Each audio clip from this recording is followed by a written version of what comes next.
Hi there, my name is Burgin. I'm a PhD student in my third year at the School of History at the University of Leeds.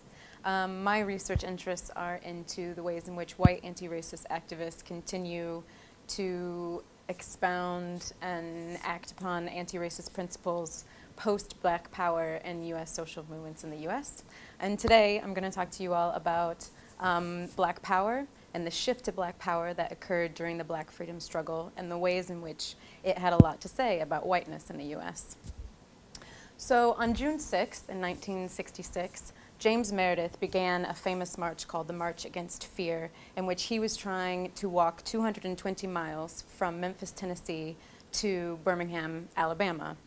And the very first day he set out on this walk, he was shot by a white racist by the name of Aubrey James Norville.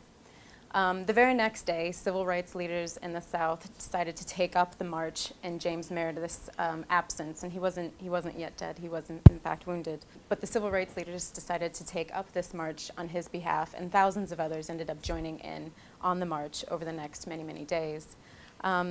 One of those leaders who took up the march mantle was a young man by the name of Stokely Carmichael, who had become the newest chairman of the Student Nonviolent Coordinating Committee, which at that time was one of the more famous Black freedom youth-based organizations operating out of the South.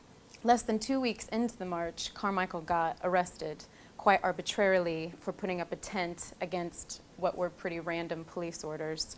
And when he was released later that night, he made the very tail end of a rally that thousands of people had come to, and he gave this rousing speech in which he declared, "This is the 27th time that I have been arrested, and I ain't going to jail no more.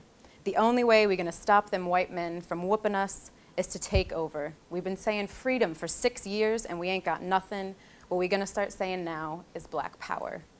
And historians and activists today try to use this moment as a way to understand how shifts occurred that went from civil rights to Black Power. And they usually sort of coin these kinds of shifts in terms of moving from integration back to racial separation.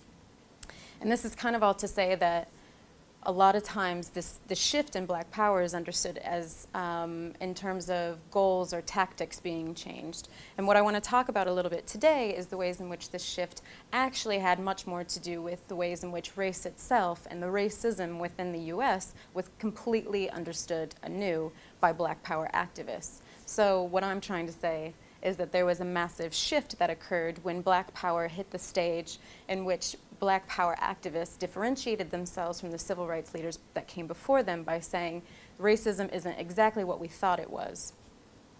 And this is something that historians today are spending a bit more time on, whereas historians in the past, maybe 30 years ago, looked somewhat dolefully upon the switch to Black Power and saw it in terms of this sort of impatient, youth-based mass that was coming into some sort of power and didn't have the patience or the tools to wait for the changes that they wanted to happen.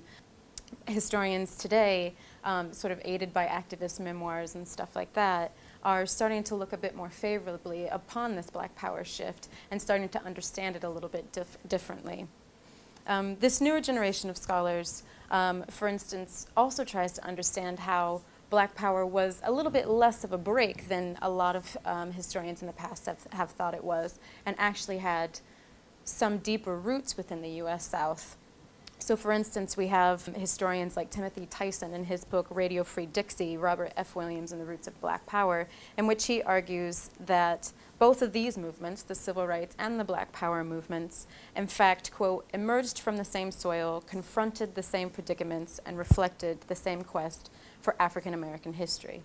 So one of the other key notions, as I said before, that scholars such as myself are really interested in trying to unpick with regards to the Black Power shift is the ways in which Black Power as an ideology understood the ills of racism in the US differently from their civil rights predecessors.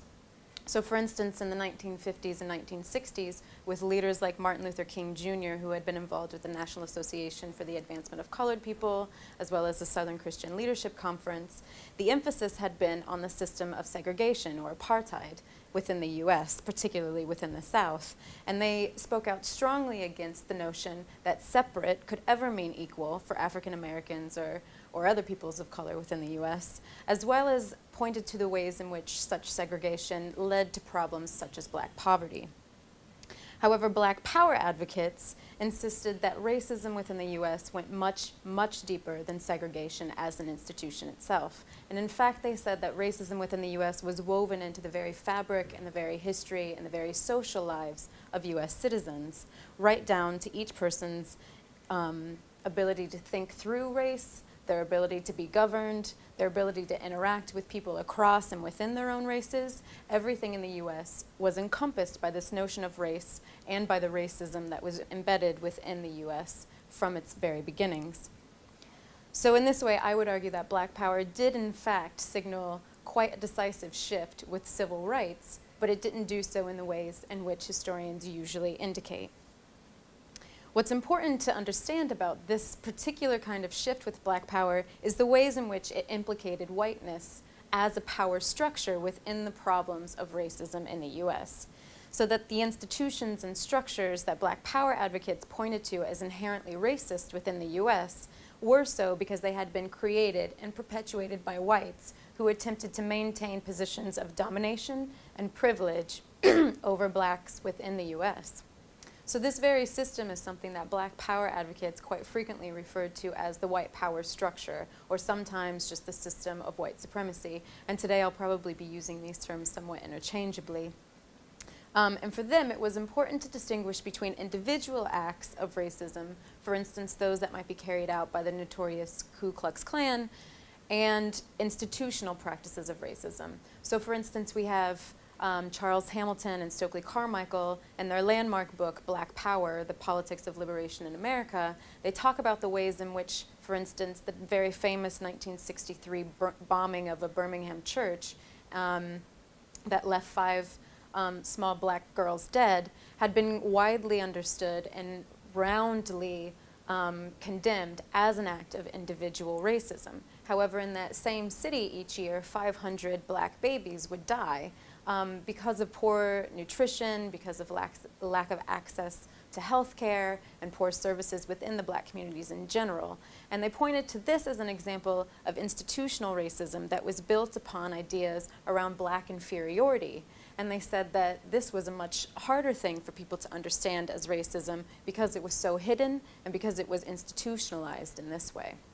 But it was indeed this very entity, this very idea of institutional racism built upon a white power structure that black power advocates were so keen to first highlight and then second to dismantle.